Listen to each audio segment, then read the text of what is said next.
I was given a 0.37% chance of successfully raising capital. By because whom? I was by the data, the stats. I was failing as a mom. I was failing as a doctor. I wasn't practicing the medicine that I wanted to, nor my patients deserved. I came up with a business plan and everyone kind of patted me on the head and said, this is never going to work. So I went to my father and I said, what am I going to do? And he said, if you can't find an open door, build your own door.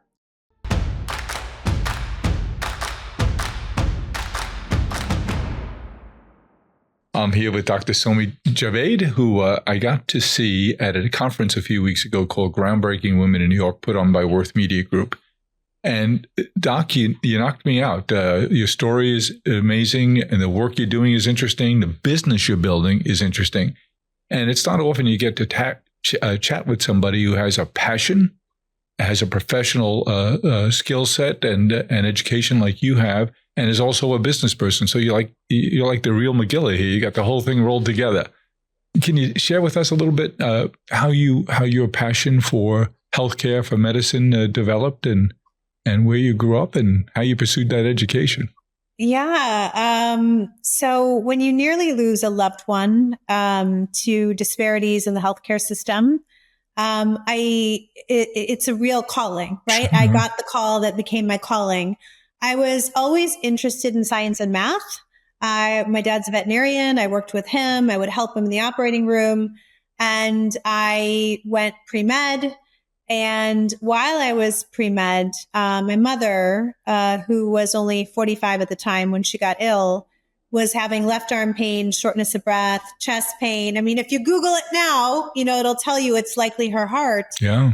And despite her losing her mother and her father experiencing his first heart attack at 35. Wow. They blamed caffeine. They blamed stress. They told her it was her ribs, costochondritis. And I even looked at her EKG with my pre-med education at the time and said it's abnormal. It's showing ischemia or lack of blood flow to the heart. And they said, well, women's hearts are different.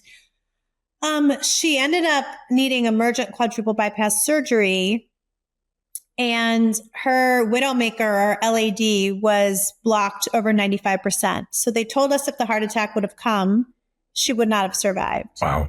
So I know, right? And to me, that was my aha moment that I was going to go into women's healthcare. Fast forward through medical school and residency, got my first job. 51 patients on my schedule. First day? Yeah, first day. Welcome to medicine. Uh-huh. And where did you go to school? I went to Northwestern undergrad and then University of Cincinnati for both. Uh-huh. For my medical school and residency, yes. You're from Ohio? I'm from Ohio. Oh. Yeah, I grew up in Northern Ohio. I grew up in Cleveland. Uh-huh. Gotcha. Yes. So went to Chicago for a little bit for Northwestern and then back to Ohio. Much more cost effective to go to school in state. Yeah, sure. Yeah, when you're paying for medical school. So you must love the fact that the trend is not a big trend, but that medical schools are now becoming tuition paid. At least there's 3 or 4 now. I think that is such an amazing gift to young doctors and young professionals who want to go into medicine, and it helps them not graduate with burdening debt. Yeah. Because I think what people don't realize is the first couple of years out, when you're a resident, you're making, if you count the actual hours, you're making barely above minimum wage. On an hourly basis, yeah. Hours. Yeah. When you first start, because you're still training, right? Yeah. But you're licensed. So I was listening to women and basically it was like field research and hearing their stories and their struggles and feeling like an absolute failure because I was failing as a mom. I was failing as a doctor. And Were you already a mom then? Wow. I had my son in medical school. You are a multitasker. Well, you have to plan, right? Like, sure. What are the good gaps, that you can have a child? I did not want to have one in residency, Yeah. and burden my fellow residents. And I knew I wanted to have one after. And I had some fertility issues. So there was that part of it as well. And so I was blessed. Yes, I was already a mother. I had Sean. And so I felt like I was failing, and I wasn't practicing the medicine that I wanted to, nor my patients deserved. And so I came up with a business plan. I initially called it an escape plan. And I took it to hospitals. I took it to my employer, and everyone kind of patted me on the head and said, this is never going to work. And so I went to my father and I said, what am I going to do? Your dad, the vet. Yes. Who owned his own practice. Yep. Yeah. And he said, if you can't find an open door, build your own door. That sounds like a dad. Yeah. So with a lot of trepidation and fear, but also a lot of excitement, I bought a building, opened a practice that specialized in all those areas where I felt like women were overlooked: menopause, sexual health, gynecology, surgery. And we ended up attracting women from 35 states and 3 countries. As patients, but also, did it also attract your staff to be primarily women? Yes, for sure. And I remember you saying from the stage, I was paying attention, by the way, that how little time was spent in your medical training informing all of you developing doctors in terms of menopause and other women's issues. And it was just precious little time. It's for a lot of us, it's less than a month. Some people I've heard they've gotten less than a day. And if you think about menopause not being as something transient, but a life phase, women will spend 40% of their lives in menopause. Get out. Yeah. And so we're graduating 93% of our medical professionals with little to no training on this life phase for women. 40%. And so there's 1 billion individuals in menopause right now in 2025. Wow. Yeah. Globally. And so you're not just talking about, hot flashes or transition. You're talking about a phase in a woman's life. And so we did not learn how to service this population. And we did not spend a lot on marketing. So it was a lot of word of mouth, because I was like, where are people finding us? The UK, Canada, they were driving in from Florida and North Carolina. I had a patient come in from Seattle. How did you brand your practice? I initially branded it with my name. Yes. And then because people knew me, right? Sure. I had done my training in Cincinnati. They knew me. And then you'd see you out at the Reds games. I understand you. Yeah. But then when I started talking to my sister, who was my co-founder, and doing a lot of the marketing, and she was seeing hundreds of people showing up at our events, because we threw a lot of educational events, because we wanted patients to feel like they were partners in their care. Mm-hmm. We wanted a name. We knew that this mission was so much bigger than me. Yes. And we wanted it applicable everywhere. And we started brainstorming together and came up with the name HerMD. And, because it's a doctor for you those don't have to say more. Yeah. And, but we were shocked that the name was not taken. So if that tells you how little, it was, women's healthcare was thought about even 10 years ago, people ask me now, they're like, how'd you get that name? Yeah, like, I sure. can't believe it wasn't taken. How much did you have to pay for it? Like, it was available. Nothing. So, people have told me now, if you ever want to sell the brand, I'm like, no, I'm good. So now you and your sister set out to not only deliver patient services, but to create a whole educational platform that are beneficial to whether they're a patient of yours, a colleague of yours, or just someone who comes across your materials. Your mission, while you're trying to build a for-profit company under HerMD, your mission is to carry this message, this education, and this learning to change the health system's attitude about women's health. Yeah, we have to, because right now we are finally starting to pay attention, and we're setting up weekend courses, which is great. But then how do you operationalize that? How do you actually bring that into the clinics? if you don't have provider adoption and doctors and providers aren't doing this next great idea, it's going to fail. And the medical schools, like, we're starting to pay attention and change the curriculum, but those people aren't going to be out for 10 to 15 years. So who's going to train the existing population in now? And what we showed through HerMD University, our multimodal platform, is that we can change habits of providers, no matter where they're from or what stage they are, in their practice, because it was not only did we build in clinical pearls based on 20 years of experience and have it reviewed by other clinical professionals, it was all data driven and outcomes driven. And we were able to show that we smashed the status quo, and our posters have been presented at major medical organizations. So it's been really life altering work, not only for the providers, but for the patients. Dr. Somi, when did you first brand it HerMD, and when did you open that first building? How long ago was that? I mean, we just rebranded our original building. So we opened the first building in 2015. Believe we switched over to the HerMD branding in 2018. And then we started opening, we opened our second location in 2020 or 2021. This is like my perimenopausal brain fog. And then we started opening other locations, Indiana, New Jersey, Tennessee. It's interesting. The business is undergoing a pivot right now. In what sense a pivot? We are going to be purely digital. And that is because having physical locations is so capital intensive. Sure. And we can grow much more quickly. We can probably move to service all 50 states in less than 2 years. We would never be able to do that if we were going to do brick and mortar. Now, you got a bunch of hats you're wearing. You're a mom, you're a clinician, you're a teacher, and now you're a business founder and entrepreneur. A lot of different hats.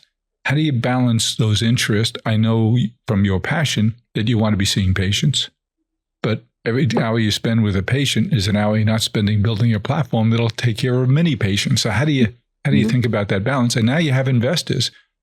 We heard how successful you've been at raising capital, because people see this as an enormous opportunity to serve an unserved population. How do you balance all those interests? It's funny that you use that word balance. I think at some point along the way, either motherhood, medical school, or being an entrepreneur taught me that I will always be in some sort of imbalance. State of confusion. Yes, state of confusion. Organized chaos is what I called motherhood.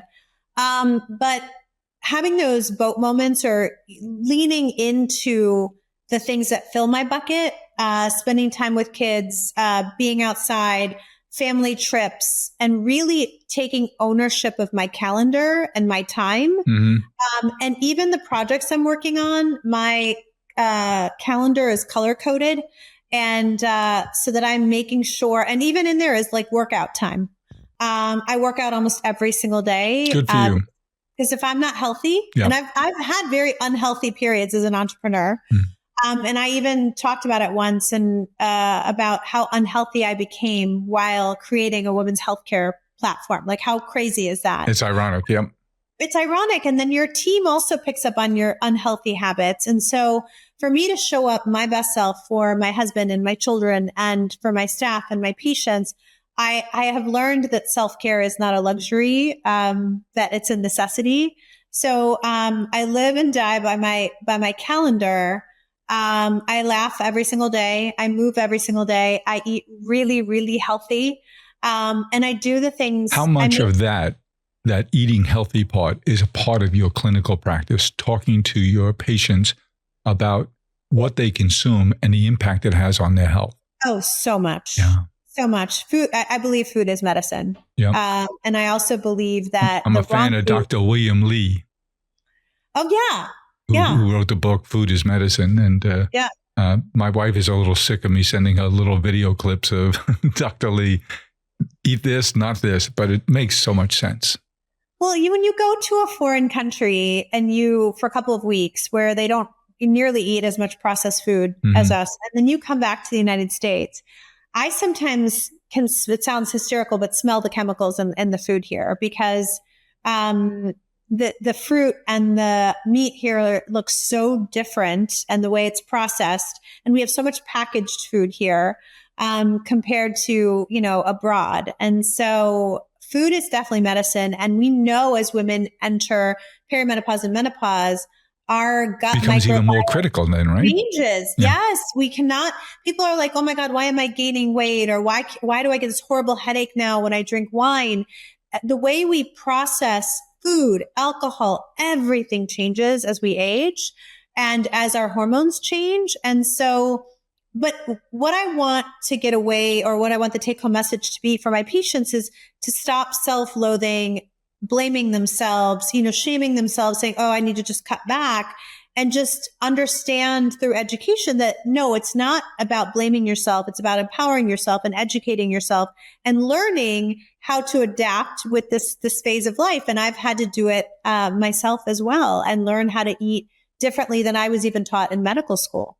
A friend of Worth, Dr. Peter Attia, says, if it comes in a bag, don't eat it.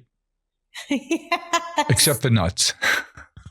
Nuts are okay. There are, and sometimes you just have to do it. Like I have snacks with me and they are in bags, but yeah, those are the kinds of things I try to choose. But I would say priorities on the things that fill your bucket, that make you happy, that help you deal with anxiety and stress, and then definitely paying attention to sleep. For sure. Sleep is when we repair our the damage that we do to our bodies, but also when our brain repairs itself, and kind of where we get the rest that we need. And think about it. If you're not sleeping well, you're not able to work. You're not able to show up the way that you need to in your work or personal life. And I think one of the lessons I've learned in the last couple of years is on the sleep front, if you're not sleeping properly, A, it's biologically bad for you. B, it's mentally tough for you. But your body needs that time to repair itself. Your mind needs that time to repair itself. And that's not something I appreciate. I could tell you that for periods of my life, I remember I tried to get down to 3 hours of sleep at night so I'd have more time. And I was like a zombie. I just couldn't do it. I did it for a long time, but I realized I was making myself sick. To your balancing question, I'm reminded I have a partner who I wrote a book with. His name is Dr. George Everly. He's a terrific psychologist. And he's dissuaded me from thinking about work-life balance. He said, especially for us in the entrepreneurial world, he says you have to think about work-life integration. And it sounds to me that's exactly what you've done by ruling your world through an integrated calendar. Because you can't have hard lines between family, work. You're talking shop around the table. Your kids are hearing it. That's fine. But I think we get ourselves frustrated by saying, "Oh, I'm not giving enough time to my family. That's just family time." No, it has to be integrated. And if it is, you can manage yourself, and your expectations are easier to manage. And I think when you make the kids a part of it, like I used to bring them to my openings or when I'm speaking. And when they see what I'm doing, they're really proud of it, And so I think that we need to encourage moms to chase their dreams, because some of our witnesses are our children and they're watching us. And I don't want my girls to stop dreaming or think they have to trade in one thing for the other. I want them to go for it, So both children you have a boy and a girl? I have 3 children. Oh, so 3. I have my oldest is a boy. John. And then I have Sean. Sean, okay. And then Layla and Maya. So I have a freshman in college student. I mean, school's almost over. And then a sophomore in high school. So 18 and 16-year-old girls. Terrific. Yeah. You reminded me talking about bringing your girls to your talk. I mentioned at Groundbreaking Women that the year before I was able to bring my daughter. I invited my granddaughter. She was 15 at the time. And her mother said, okay, she can take the day off from school. I just wanted to be exposed to people like you. And I thought, it's so much better than any day in school could be. And so then my daughter said, well, if she's going, I'm going. And my wife said, well, if they're going, I'm going. So I enjoyed that day as much as any day, because I got to expose my family, particularly the women in my family, to these amazing women in the Groundbreaking Women Summit. And it must be a kick for you and for your kids to see, wow, people listen to mommy. And she must really know what she's talking about. When they were younger, people would come up to them and say, "Oh, your mom is so cool." And they'd be like, "No, she's just mommy." And now as they, because they were little, they're like, "No, she's just mommy." And now they definitely, they think it's really cool. And my daughter asked me to give a talk at her high school before she graduated. And I thought, wow, she is talking to her friends about what her mom does. And it makes them proud. And people ask me, who I worry most about. And it's my kids and my husband and the inner circle. Like that's what really fills my bucket. And I love what you said, because I've used the world as a classroom for my children and events or traveling the world to learn. And so you're right. There is no classroom in the world that is going to teach them, something like that. And so that's why I love making them a part of work, since like you said, there are those loose borders that we have of family and work time. They kind of swing into each other for sure as entrepreneurs. I'm going to go out on a limb here and say your husband has pretty good ego strength. Very. Very. But I mean, the man is a cancer doctor and he does pretty prolific work, but he likes to be behind the scenes. Yep. So he's like, I like to take care of patients in patient rooms. You like to do what you're doing. It's great. So, and that's why we make a great pair, because he's also the one that keeps me very rooted. You can't have two public-facing people in the same family. That's why these actors and actresses don't usually last too long. No, he had to do one photo shoot because, God love him, he wins top doc in our hometown every year and for oncology. And they wanted to put him in the magazine. And he came home and he was like, I don't know how you do what you do. He was like, that is more stressful to me than stage 4 cancer. And I was like, well, that's why you do what you do. And that's why I do what I do, because I couldn't do what you do, Sure.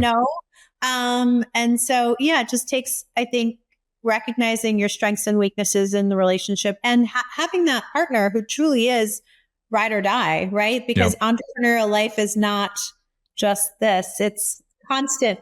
At least for me in the women's healthcare world, it has been an up and down journey for sure, but I wouldn't have it any other way. That's why I love mentoring other female founders, is I want to encourage them to be part of the solution and not to be worried if they don't see too many people that look like them. We've gone too long without talking about two things. AI. How is AI impacting your business? It sounds like you've already thought that through and said, we can touch many more people more quickly, more efficiently by going digital. Yes, you can create a heck of a valuation if you build a model where if you open clinic, it's easy when you build a spreadsheet for investors to understand how that works. It's a little risky to say we're going to go digital first, but you can also build a brand there. But so how does AI impact your plans for being digital and bringing your services to the 1 billion people who are living in menopause right now? Oh, yeah. So definitely AI is going to come to play in medicine, just like electronic health records did. Sure did. And so I know somebody just recently, was it Bill Gates? Somebody just said doctors and teachers are both going to be replaced in 10 years completely by AI. I do not believe that. That's one I can bet against. Yes. I mean, there are certain things, but AI-powered clinicians, those who will use AI, are definitely going to replace those that don't. I would imagine in your husband's world, he's eager to use AI tools to help in his work. Oh, yeah. Earlier detection, imaging, so much better when it's AI-powered. We've even learned in mental health that some of the AI-powered apps and devices actually have higher empathy scores. For us, as part of the university training, I bet that's generational. Yes, for sure. The AI-powered educational piece will be unbelievable as far as continuing to keep the content updated and referenced and being able to spin out videos and continuing medical education courses much more quickly. So that type of integrative touch, and then having AI support in our call centers so that people don't have to call back. And if there's a backlog, Think if there was an AI listener when your mom was being seen for the pains in her left arm. Mm-hmm. Exactly. A little light going off. Hey, doc, maybe we ought to check XYZ. Right. And we are starting to see headlines like that, right? Where AI detected something before the human provider did. But if you think about it, a lot of medical mistakes happen because of burnout, because of lack of data, right? We've seen that in women's healthcare. And I mean, I think about it now. How many things do you think I probably missed when I saw 51 patients a day? Wow. Probably more than I remember, because I was trying to get everyone seen and get through my day. And I had no autonomy in my schedule. I think that's why I guard my schedule so carefully now. You are just an employee of the hospital system, of the practice. And so you don't have any autonomy. So you go in with the best intention every single day. And you sometimes fall short. Like I felt like I was falling short. And so I probably made errors because I had so many people on my schedule. And so by eliminating some of that, like scribing technology, for example, AI can now listen to you and populate your chart. And all of that can go into a model, a language model. Correct. So if you eliminate all of that, then you have the pure play of the provider and the patient being able to communicate. And that's when you're going to come out with the best outcomes, or what I call medical magic. Mm-hmm. That's when medical magic occurs, when you can truly worry about the art of medicine. My husband says the happiest part of his day is when he is in rooms with patients, not when he's fighting with insurance companies or doing the administrative work, but when he is face to face with a patient and helping them through, their healthcare journey. Yeah. When you're telling the story, when you're writing the book 10 years from now, how will you describe this time in your business life? The biggest pivot we have taken to date. Mm-hmm. So the chapter is called The Pivot. The Pivot. Exactly. Mm-hmm. That's what I would call it. Like the Friends episode, The Pivot. We've taken on 40. You mean the one where? Yes. Historically, I've raised 40 million. Wow. So I said building those brick and mortars is capital intensive. Mm-hmm. But I was given a 0.37% chance of successfully raising capital. By whom? I was by the data, the stats, and by investors who were listening to my story. Last year, VC funding, less than 1% went to female founders. So in general, less than 2% goes to female founders. When you layer in the fact that I was a 40-something minority woman from Ohio, my chances fell well below 0.5% chance. And I actually have been oversubscribed every single round I've ever entered. How many rounds have there been? There have been 4. Mm-hmm. So there was an angel round, there was an A, there was an A+, and there was a kind of like a bridge round. Uh-huh. So 4 different series of financing. Are you capitalized now for the year or two ahead? Stay tuned.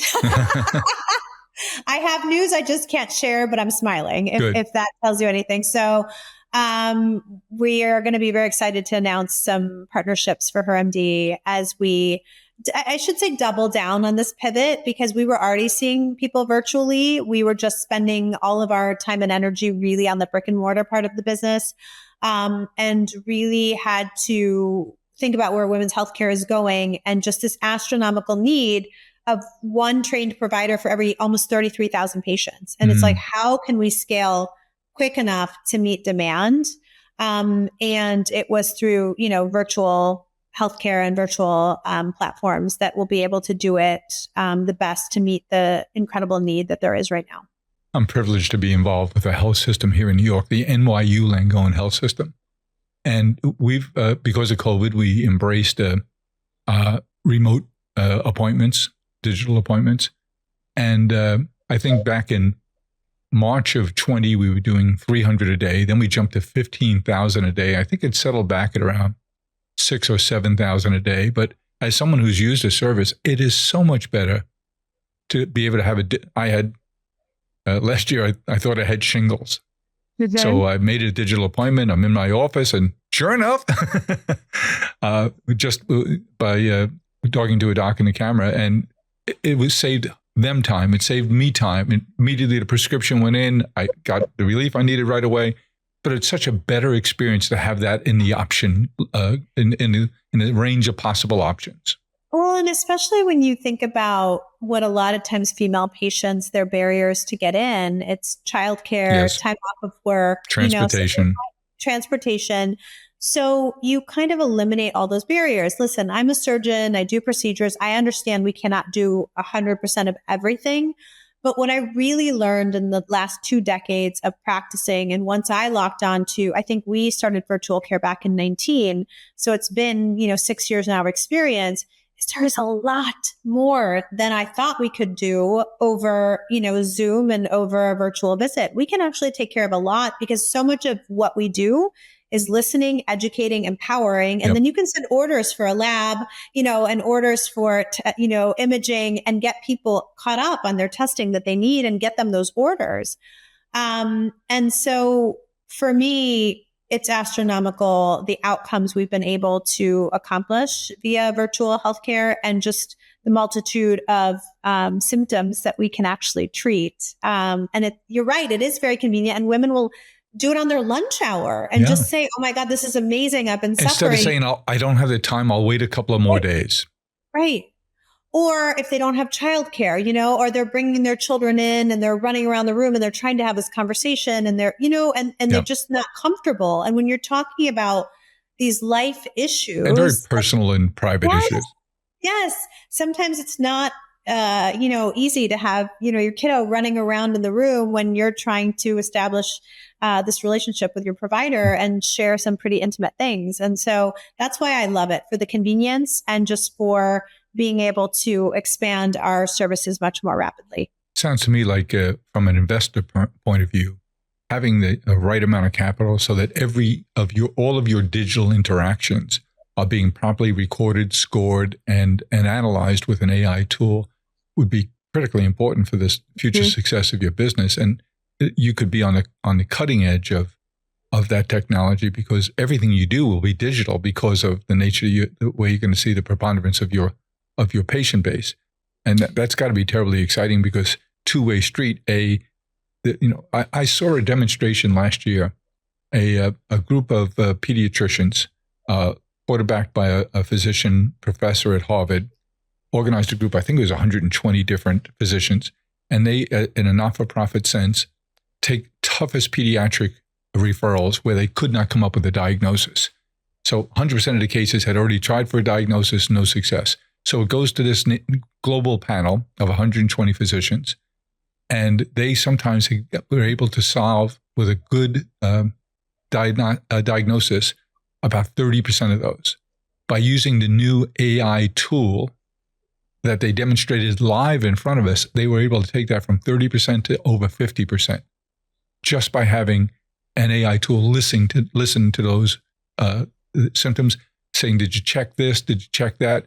Well, that sounds right, but it was in combination with X, maybe it's Y. It was really, as a layman in the audience, it was fascinating to hear these really learned people be wowed by the diagnostic assistance that a good AI tool could give them. Well, and the other thing that I think is really cool that's happening with FemTech is that soon, with the aid of wearables and that integration of that data and information, then even more so we'll be able to, there's mattress toppers now that collect data like the Aura Ring. Oh, is that right?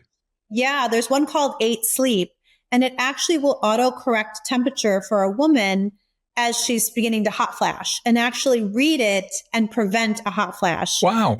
Yes. And so when you talk about that, there is now an at-home company where you can collect a cervical sample for a pap smear. Mm-hmm. Think about this in gynecologic care deserts where women don't have a gynecologist for 200 miles and they need cervical cancer screening. And then you can get on a telehealth visit and talk to someone about your pap smear results without ever having to go in. I'm not saying that should replace, but instead of no care, it is some care. Yeah. And so that is how I'm really, they're wearables now that you can wear for endometriosis pain. Is there anything that you reckon, if you had the ability and you had your 1 million patients, Would you want them all to wear a device to help you understand where they are in their health journey? Absolutely. There are, Aura has a competitor now. I'm forgetting the name, but basically can test hormone fluctuations as well, predict cycles. And so that data is actually very valuable when we're talking to patients. So imagine that I already have all that, right? Yeah. You sent that over to me, and now we're talking about your symptoms. And so I'm mapping all of this data that you've given me along with your symptoms, and then how easily together we can curate a plan. When you already have the data. Yeah. Yeah. And so that is what I'm really excited about too, is, building out an incredible tech stack.